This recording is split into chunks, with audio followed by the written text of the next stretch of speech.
Tenaina, fandarana famakiana ten'Andriamanitra.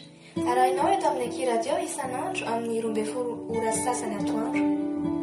Parole de vie, lecture de la Bible, tous les jours sur Aki Radio à 12h30. Wort des Lebens, jeden Tag eine biblische Lektüre um 12:30 Uhr im Aki Radio. Iarahanao amin'ny rahavavy aina.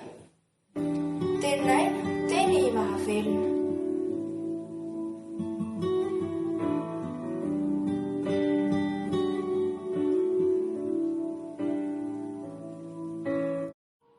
Ny filazantsara nosoratan'i Matteo, toko 2. Ny namangin'ny maky sasany an'i Jesosy. Amin'ny anaran'i Jesosy. Ary rehefa teraka Jesosy tao Betlehema Jodea, tamin'ny andron'i Herôda mpanjaka, indreo nisy magy avy tany Atsinanana tonga tany Jerosalema ka nanao hoe: aiza ilay teraka ho mpanjakan'ny Jiosy, fa nahitany kitany teny Atsinanana izahay, ka tonga mba hiankohaka eo anatrehany. Ary no nandray izany Herôda mpanjaka, dia nangorohoro izy mba amin'ny Jerosalema rehetra. Dia namory ny lohan'ny mpisorona rehetra sy ny mpanorandalàna tamin'ny vahoaka izy ka nanontany azy hoe: aiza moa no haterahan'i Kristy? Ary hoy ireo taminy: ao Betlehema Jodea, fa izao no voasoratry ny mpaminany. Ary ianao Betlehema, tanin'ny Joda, tsy dia kely indrindra no ao anatin'ny andrinan'i Joda ianao tsy akory, fa avy ao aminao no ivoahan'izay anankiray ho mpanapaka, ka izy no mpiandry ny Israely oloko. Dia nampaka ny mady maningina Herôda ka namototra fatratra taminy izay andro nisehon'ilay kitana. Dia namiraka azy akany Betlehema izy ka nanao hoe: andeha, fotory tsara ny amin'ilay zazakely, koa rehefa hitanareo izy dia ambara ho amiko, mba hankanesako any koa hiankohaka eo anatrehany. Rehefa nandray ny tenin'ny mpanjaka izy ireo dia lasa. Ary indro, ilay kitana hitany teny Atsinanana, nieloha azy mandrapijanony teo ambonin'ilay toeran'ny zazakely. Ary noho nahitany kitana izy dia nifaly indrindra. Ary rehefa tafiditra tao an-trano izy dia nahitany zazakely sy Maria reniny ka niankohaka teo anatrehany. Ary noho efa nosokafany ny fitehirizan-drakiny dia nanolotra zavatra ho azy izy, dia volamena sy zava-manitra ary ny ora. Ary rehefa notoron'Andriamanitra hevitra tamin'ny nofo izy tsy hiverina ny amin'ny Herôda, dia lalana hafa no nalehany nody ho any amin'ny fonenany. 17. Ny nitondran'i Josefa an'i Jesosy sy Maria nandositra nankany Egipta. Ary no nefa lasa nandeha ireo, indro nisy anjelin'ny tompony iseho tamin'i Josefa tamin'ny nofo ka nanao hoe: nifoaza ianao, ka eto ny zazakely sy ny reniny dia mandosira ny Egipta, ary mitoe rany ambara-pilazako aminao, fa Herôda efa hitady ny zazakely ho vonoiny. Dia nifoha izy ka nitondra ny zazakely sy ny reniny raha mbola alina, dia lasa nankany Egipta. Ary nitoetra tany izy ambara-pahafatin'ny Herôda, mba hatanteraka izy namplazan'i Jehova ny mpaminany hoe: nantsoko hiala tany Egipta ny zanako. 19.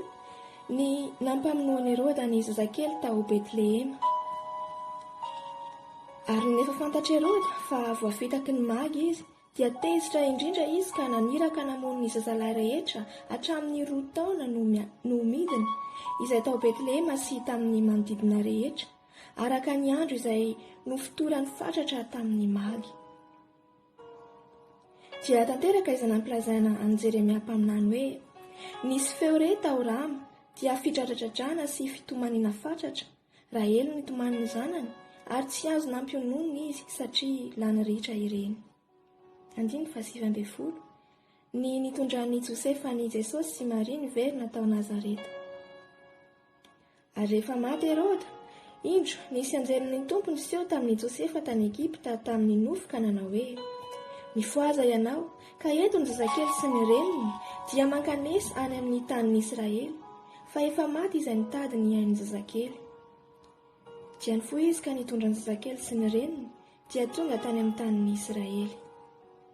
Fa rehefa reny fa Arkelaosy no nanjaka tany Jodea, nandimby an'i Herôda rainy, dia natahotra hankany izy.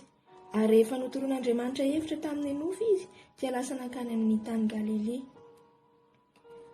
Ary noho tonga tany izy dia nonona tao amin'ny tanàna atao hoe Nazareta, mba hatanteraka izay nampilazaina ny mpaminany hoe: atao hoe Nazarénina izy. Alléluia.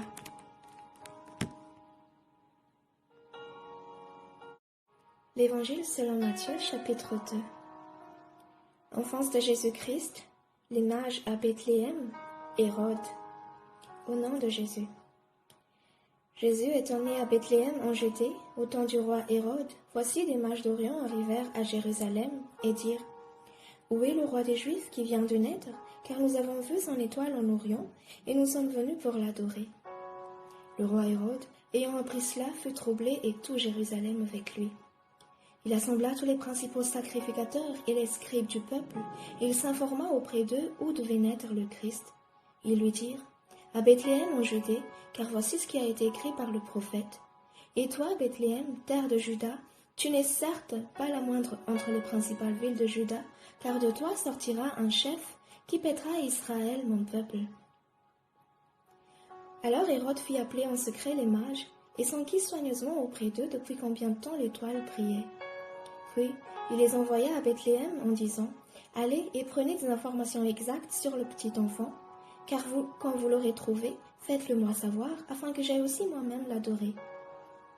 Après avoir entendu le roi, ils partirent. Et voici, l'étoile qu'ils avaient vue en Orient marchait devant eux jusqu'à ce qu'étant arrivée au-dessus du lieu où était le petit enfant, elle s'arrêta. Quand ils aperçurent l'étoile, ils furent saisis d'une très grande joie. Ils entrèrent dans la maison, virent le petit enfant avec Marie, sa mère, se prosternèrent et l'adorèrent.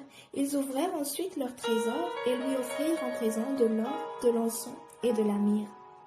Puis, divinement avertis en songe de ne pas retourner vers Hérode, ils regagnèrent leur pays par un autre chemin. Verset 13. Fuite de Joseph en Égypte, massacre des enfants de Bethléem.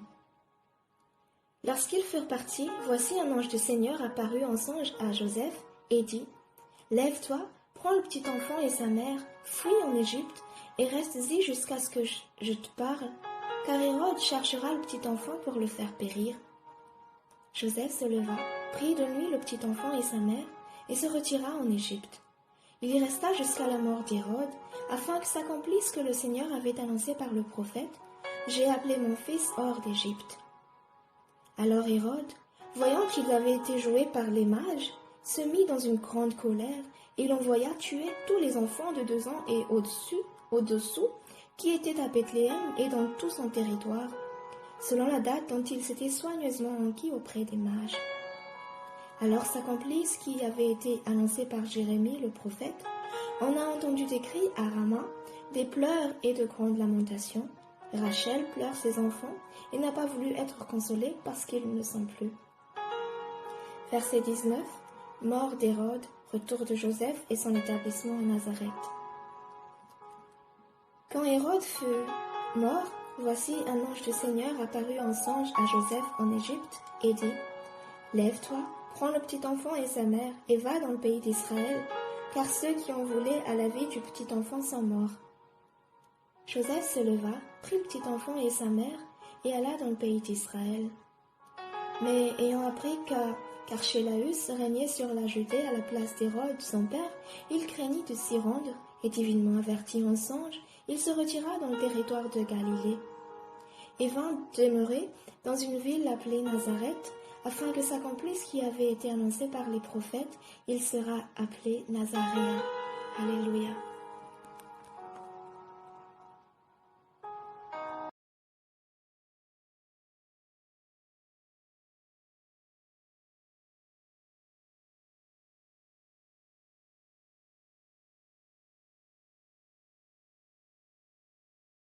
Das Evangelium nach Matthäus Kapitel 2. Im Namen Jesus. Da Jesus geboren war zu Bethlehem im jüdischen Lande, zur Zeit des Königs Herodes, siehe, da kamen die Weisen vom Morgenland nach Jerusalem und sprachen: Wo ist der neugeborene König der Juden? Wir haben seinen Stern gesehen im Morgenland und sind gekommen, ihm anzubeten. Da das der König Herodes hörte, erschrak er und mit ihm das ganze Jerusalem. Und ließ versammeln alle Hohenpriester und Schriftgelehrten unter dem Volk und er forschte von ihnen, wo Christus sollte geboren werden. Und sie sagten ihm, zu Bethlehem im jüdischen Lande, denn also steht geschrieben durch den Propheten, und du, Bethlehem im jüdischen Lande, bist mitnichten die kleinste unter den Fürsten Judas, denn aus dir soll mir kommen der Herzog, der über mein Volk Israel ein Herr sei.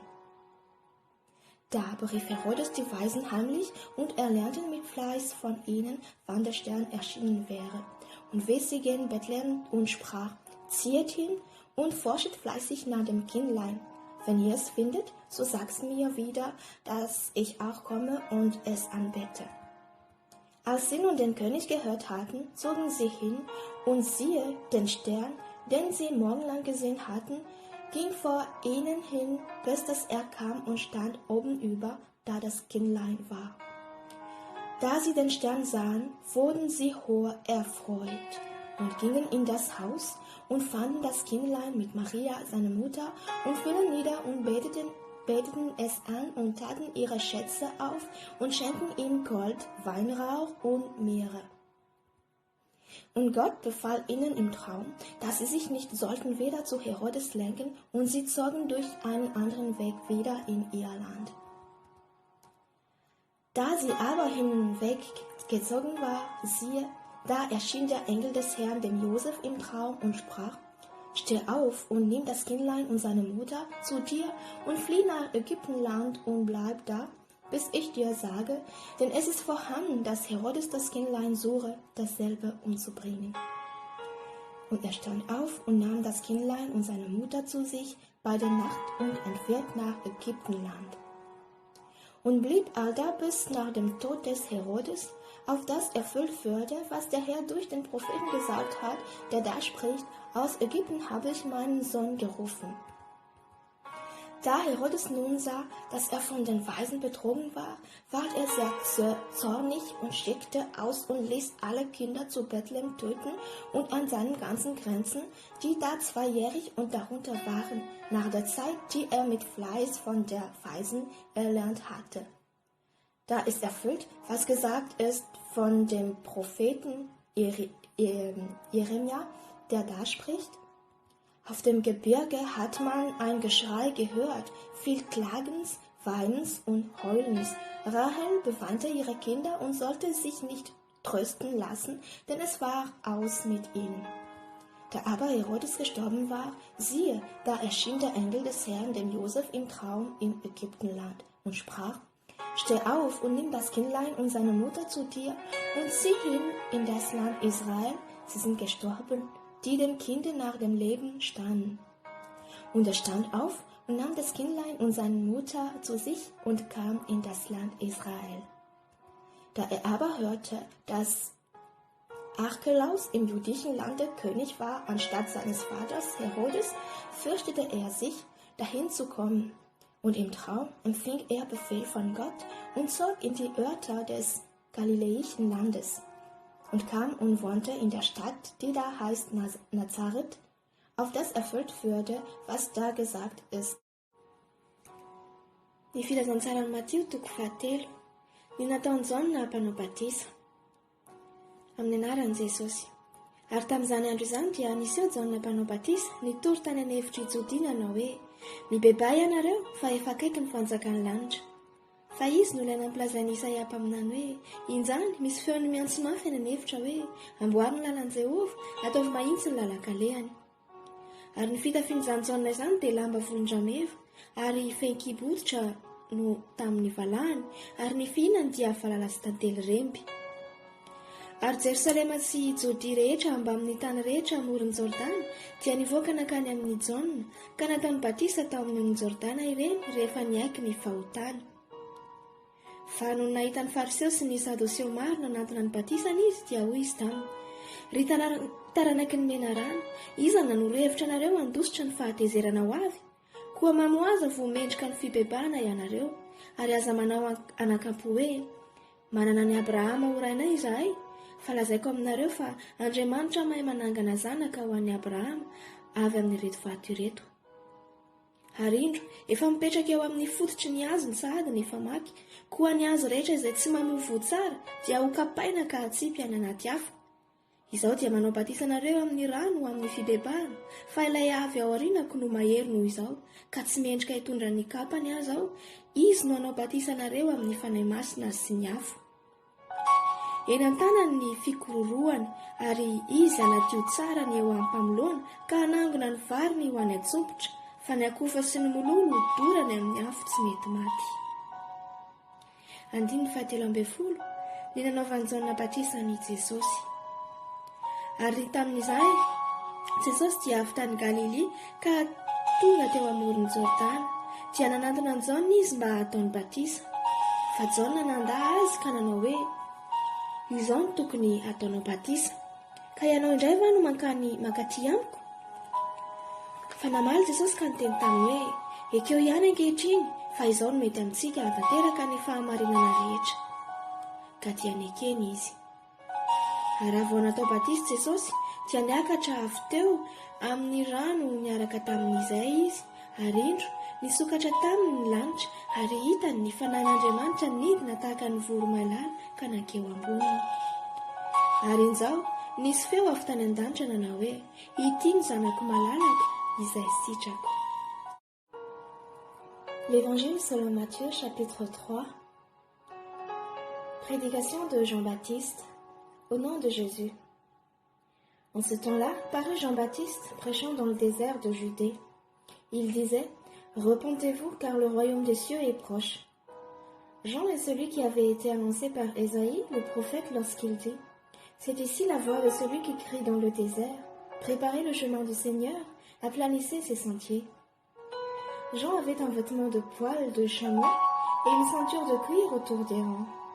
Il se nourrissait des sauterelles et de miel sauvage.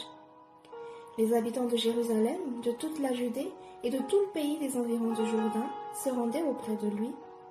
Et confessant leurs péchés, ils se faisaient baptiser par lui dans le fleuve du Jourdain.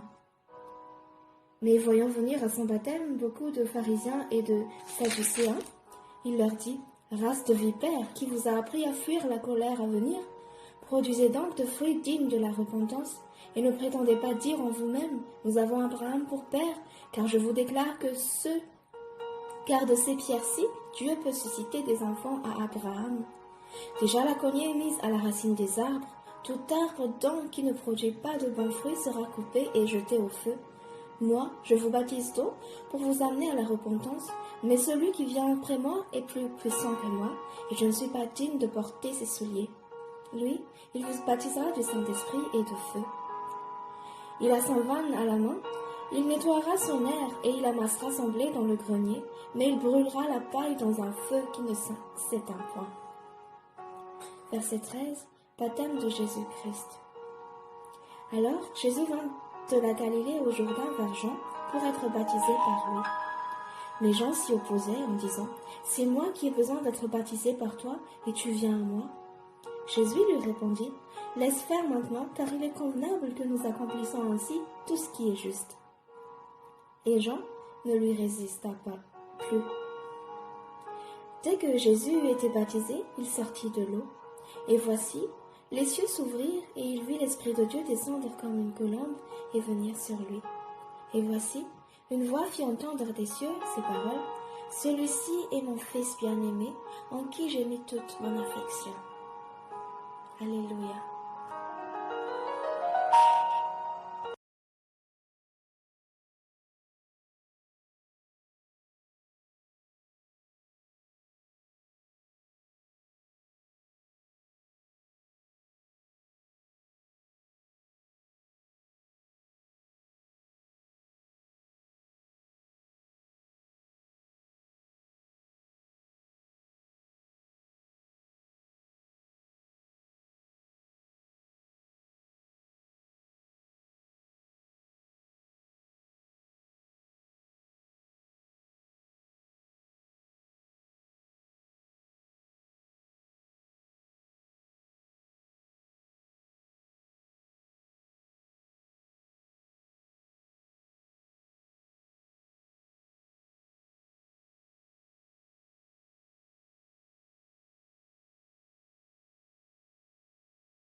Das Evangelium nach Matthäus Kapitel 3. Im Namen Jesus. Zu der Zeit kam Johannes der Täufer und predigte in der Wüste des jüdischen Landes und sprach: Tut Buße, das Himmelreich ist nahe herbeigekommen. Und es der, von dem der Prophet Jesaja gesagt hat und gesprochen: Es ist eine Stimme eines Predigers in der Wüste, bereit dem Herrn den Weg und macht richtig seine Steige. Er aber, Johannes, hatte ein Kleid von Kamelhaaren und einen ledernen Gürtel um seine Lenden. Seine Speise aber war Heuschrecken und wilder Honig. Da ging zu ihm hinaus die Stadt Jerusalem und das ganze jüdische Land und alle Länder an dem Jordan und ließen sich taufen von ihm im Jordan und bekannten ihre Sünden. Als er nun viele Pharisäer und Sadduzäer sah zu seiner Taufe kommen, sprach er zu ihnen: Ihr Ottengezüchter, wer hat denn euch gewiesen, dass ihr dem künftigen Zorn entrinnen werdet? Seht zu, tut rechtschaffene Frucht der Buße. Denket nur nicht, dass ihr bei euch sollt sagen: Wir haben Abraham zum Vater. Ich sage euch, Gott vermag den Abraham aus diesen Steinen Kinder zu erwecken. Es ist schon die Axt den Bäumen an die Wurzel gelegt. Darum, welcher Baum nicht gute Frucht bringt, wird abgehauen und ins Feuer geworfen. Ich taufe euch mit Wasser zur Buße. Der aber nach mir kommt, ist stärker denn ich, dem ich nicht genugsam bin, seine Schuhe zu tragen. Der wird euch mit dem Heiligen Geist und mit Feuer taufen. Und er hat seine Wurfschaufel in der Hand, er wird seine Täne fegen und den Weizen in seine Scheune sammeln, aber die Spreu wird er verbrennen mit ewigem Feuer. Zu der Zeit kam Jesus aus Galiläa an der Jordan zu Johannes, dass er sich von ihm taufen ließe. Aber Johannes wehrte ihm und sprach: Ich bedacht voll, dass ich von dir getauft werde, und du kommst zu mir. Aber Jesus antwortete und sprach zu ihm: Lass es jetzt also sein, also gebührt es uns, alle Gerechtigkeit zu erfüllen. Da ließ er es ihm zu. Und da Jesus getauft war, stieg er alsbald heraus aus dem Wasser, und siehe, da tat sich der Himmel auf über ihm. Und er sah den Geist Gottes gleich als eine Taube herabfahren und über ihn kommen. Und siehe, eine Stimme vom Himmel herab sprach: Dies ist mein lieber Sohn, an welcher ich wohlgefallen habe.